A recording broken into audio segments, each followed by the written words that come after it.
Hello everyone, welcome back to Expert Gyan. It's me Sushma Singh here, and today we are going to learn how to talk more about COVID-19. Covid 19 के बारे में कैसे बात करना है। ये virus हम लोग के लाइफ में इतनी स्पेशल जगह बना चुका है कि आज के डेट में हम लोग का मोस्टली टाइम इसी के बारे में डिस्कशन में निकल जाता है। तो इससे रिलेटेड कुछ फ्रेजेस हैं, कुछ डूज हैं, डोंट्स हैं, रिकमेंडेशंस हैं, सबके बारे में डिटेल वीडियो है। आप इसको एंड तक ज़रूर देखिए बिना स्किप किए हुए। बहुत कम से कम टाइम में मैंने इस टॉपिक को बहुत बेस्ट पॉसिबल तरीके से कवर करने की कोशिश की है। सो वीडियो को स्टार्ट करने के पहले प्लीज़ मेरे चैनल को सब्सक्राइब कीजिए एंड वीडियो पसंद आएगी तो प्लीज़ लाइक एंड शेयर करना बिल्कुल मत भूलिए। So here we are with COVID-19 vocabulary and expressions. Learn to speak about coronavirus. कुछ important vocabularies हैं, expressions हैं जो हम देखेंगे इस वीडियो में। फर्स्ट ऑफ ऑल तो हम ये देखते हैं कि कोविड 19 की फुल फॉर्म क्या है। It's corona virus disease 2019।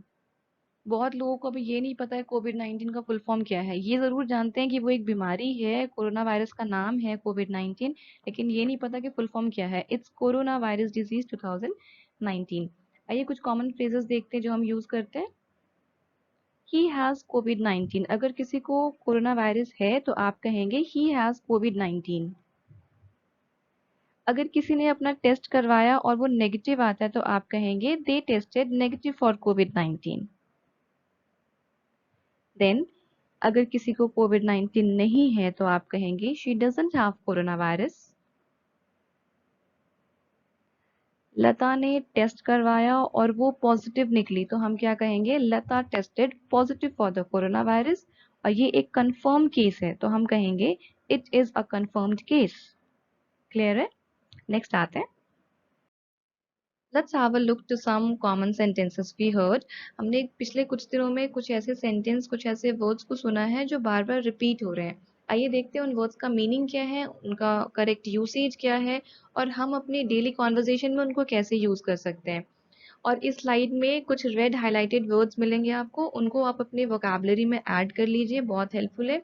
और अगर आप किसी से हिंदी में भी बात करते हो, इवन आप किसी को मैसेज कर रहे हो या फेस टू फेस बात कर रहे हो, आप उनके साथ अगर एग्जैक्ट सेंटेंस इंग्लिश में नहीं बोल पा रहे हो तो कम से कम उन वर्ड्स को आप बोल के यूज करना शुरू कीजिए। स्टार्ट करते हैं। The first one is there was an outbreak in Wuhan, China. Now what do you mean by outbreak?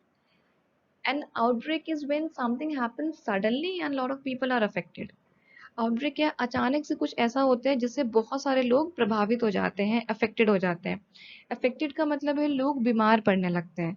जब वो एक डिजीज का रूप लेता है तो हम उसे आउटब्रेक कहते हैं।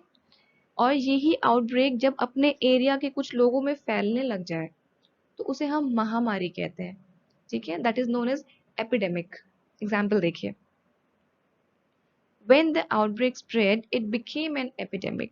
जैसे ही वो आउटब्रेक बढ़ा, उसने एक एपिडेमिक का रूप ले लिया। एपिडेमिक का मतलब होता है महामारी, लेकिन ये बहुत बड़ी, ये विश्व लेवल पे नहीं होता है। लेकिन जब ये एपिडेमिक इतना भयानक रूप ले ले कि वो पूरे वर्ल्ड को अफेक्ट करे तो हम उसे कहते हैं पेंडेमिक। एग्जाम्पल देखिए। The WHO declared Covid 19 a pandemic. WHO ने कोविड 19 को पेंडेमिक घोषित कर दिया है। WHO क्या है? World health organisation. पेंडेमिक कब घोषित किया? जब ये पूरे विश्व में फैल गई। तो आउटब्रेक, एपिडेमिक, पेंडेमिक में आपको क्लियर हुआ। आउटब्रेक जब अचानक से कुछ ऐसा होता है जिससे बहुत सारे लोग प्रभावित हो जाएं, बीमार हो जाएं, वो आउटब्रेक है। जब वो अपने एरिया के कुछ ज्यादा लोगों को प्रभावित करने लगे तो वो एपिडेमिक है। और वो एपिडेमिक जब और ज्यादा लोगों में प्रभावित करने लगे, लोगों को इतना ज्यादा कि पूरे विश्व स्तर पे फैल जाए, तो हम उसे कहते हैं पेंडेमिक। तीनों वर्ड्स क्लियर है? आगे देखते हैं। The health authorities took various measures. Measures का मतलब क्या होता है? To take action. Action लेने को measures कहते हैं। तो जो हमारी हेल्थ अथॉरिटीज हैं उन्होंने बहुत अलग अलग एक्शन लिए हैं। They want to limit the transmission of the virus. उन्होंने ट्रांसमिशन को रोकना चाहा है।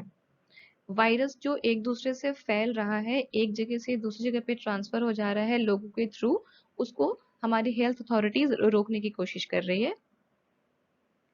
नेक्स्ट है people who have the corona virus must be in isolation. यहाँ पहले हम जानते हैं आइसोलेशन का मतलब क्या होता है। ये वर्ड बहुत ज्यादा यूज हो रहा है अभी। Isolation means that somebody has to be alone. Okay, किसी भी इंसान को अगर आइसोलेट होने के लिए बोला जा रहा है, मतलब आपको अलग रहना है, इसका मतलब होता है अलगाव, आपको अलग रहना है। ठीक है, आइए देखते हैं सिम्टम्स के बारे में कैसे बात किया जाए। सिम्टम्स मतलब जो लक्षण होते हैं उसे हम सिम्टम्स कहते हैं। देखिए, शी हैज अ कफ, उसे खांसी है। ही हैज अ कोल्ड, उसे सर्दी है। ही स्नीजिंग, वह छींक रहा है। शी हैज अ फीवर, उसे बुखार है। इसको आप इस तरीके से भी कह सकते हैं, ही हैज अ टेम्परेचर या फिर he is running a temperature. जो आपको सुटेबल लगता है आप वो यूज कर सकते हैं। अगर आपको किसी से पूछना हो कि उसका टेम्परेचर कितना है या फिर उसे कितना फीवर है, तो आप पूछेंगे what's a temperature. And let's see some other symptoms, कुछ और सिम्टम्स देखते हैं। बॉडी एक, मतलब शरीर में जब दर्द होता है, जैसे हम बदन दर्द कहते हैं, होता है कि जब आपको फीवर होता है तो आपकी बॉडी में पेन होने लग जाता है, उसे हम कहते हैं बॉडी एक। एग्जाम्पल देखिए, हर बॉडी हर्ट्स, आप इस तरीके से सेंटेंस में इसको यूज कर सकते हैं, हर बॉडी हर्ट्स, उसकी बॉडी में दर्द हो रहा है। फटीग, फटीग बहुत कॉमनली यूज्ड वर्ड है, इसका मतलब होता है थकान या फुल्ली एग्जॉस्टेड। तो आप यहाँ पे कह सकते हैं she was fatigued. Difficulty breathing, difficulty breathing का मतलब क्या होता है, सांस लेने में कठिनाई होना। ठीक है, जो सांस लेने में तकलीफ होती है उसे हम कहते हैं डिफिकल्टी ब्रीदिंग, और ये कोरोना का बहुत बड़ा सिम्टम है। एग्जाम्पल देखिए, it's hard to him to breathe, उसके लिए सांस लेना बहुत मुश्किल हो रहा है। नेक्स्ट देखते हैं, आइए जानते हैं सोशल डिस्टेंसिंग के बारे में। ये वर्ड तो इतना पॉपुलर हो गया है कि word of the year declare करना हो तो इसी को जाने वाला है। नेक्स्ट आइए देखते हैं इसके डिटेल में, क्या नहीं करना चाहिए हमको इससे related. Do not touch others, दूसरों को मत छुए। Do not go out socially, बाहर निकलने से बचे, बाहर निकलना थोड़ा सा बैन कीजिए। डू नॉट इनवाइट अदर्स, अभी बाहर से किसी को इनवाइट मत करिए। Do not get close to others, दूसरों के करीब मत जाइए। अब देखते हैं कुछ डूज, हमें क्या करना है इससे रिलेटेड। स्टे होम, घर पे रहिए। वर्क फ्रॉम होम, जो भी काम है घर से करिए। कीप इन टच, जुड़े रहिए, लोगों से जुड़े रहिए, but please face to face नहीं, फिजिकली नहीं। Wear face mask when going outside, जब भी कभी बाहर जाए, अगर बहुत अर्जेंट हो, किसी काम से आप बाहर जा रहे हो, तो फेस मास्क जरूर लगा के निकलें। देखते हैं सोशल डिस्टेंसिंग में हमें क्या अवॉइड करना चाहिए। The first one is avoid large crowds, जो भारी मात्रा में भीड़ होती है उसे अवॉइड कीजिए। Second, avoid public transportation, public transportation को बिल्कुल अवॉइड करिए फिलहाल। Third one is travelling, travelling बिल्कुल प्रेफर मत करिए, मतलब एक जगह से दूसरी जगह पे जाना प्रेफर मत करिए। अब देखते हैं क्यों जरूरी है social distancing. The first one is to reduce chances of catching the virus, ये वायरस लगने के चांसेस को कम करता है। And the second one is to reduce chances of passing it to others, अगर आपको वो वायरस है तो अगले लोगों तक ना पहुंचने में वो हेल्प करता है। ओके, आइए देखते हैं व्हाट यू माइट हियर और से, आप क्या सुन सकते हैं या आप क्या कह सकते हैं आजकल जो बातें हो रही हैं कॉमनली। एक नजर डालते हैं। This is unprecedented. What do you mean bye unprecedented? इसका मतलब होता है समय से पहले कुछ होना, समय से पहले कुछ देखना, या जो कभी एक्सपेक्ट ना किया गया हो, ऐसा कुछ अगर होने लगे। हम सब आजकल कहते हैं ना कि यार कभी सोचा ही नहीं था कि ऐसा कुछ भी देखने मिलेगा। This is unprecedented. ठीक है, next one is these are unpredictable times, मतलब कुछ नहीं कहा जा सकता कि क्या होगा, इस मोमेंट को, इस टाइम को प्रेडिक्ट करना मुश्किल है। ये वायरस कब तक जाएगा, कब तक हमारी इकोनॉमी सुधरेगी या विश्व की क्या हालत होगी, कुछ भी नहीं कहा जा सकता। दैट इज अनप्रेडिक्टेबल, जिसे प्रेडिक्ट ना किया जा सके। Next is I am really concern about my health और जॉब। कुछ भी हो सकता है, शायद फाइनेंस हो सकता है या आपकी फैमिली हो सकती है, आप यहाँ पे कुछ भी यूज कर सकते हो। I am really concerned about my health. मैं वाकई बहुत चिंतित हूँ अपने हेल्थ को लेके, अपने जॉब को लेके, अपनी फैमिली को लेके, या वट आप जो भी आप वहाँ पे यूज कर सकते हैं। नेक्स्ट है, it's a matter of concern for the whole economy. ये पूरी अर्थव्यवस्था के लिए एक चिंता का विषय है। ठीक है। Next, I hope the situation improves soon. मैं आशा करती हूँ कि ये सिचुएशन बहुत जल्दी ठीक हो जाए, इम्प्रूव कर जाए। We could pray only that everything will be right. हम सिर्फ आशा कर सकते हैं, हम सिर्फ प्रे कर सकते हैं, हम सिर्फ दुआ कर सकते हैं कि सब कुछ बहुत जल्दी ठीक हो जाए। What can we do? अब देखते हैं हम क्या कर सकते हैं।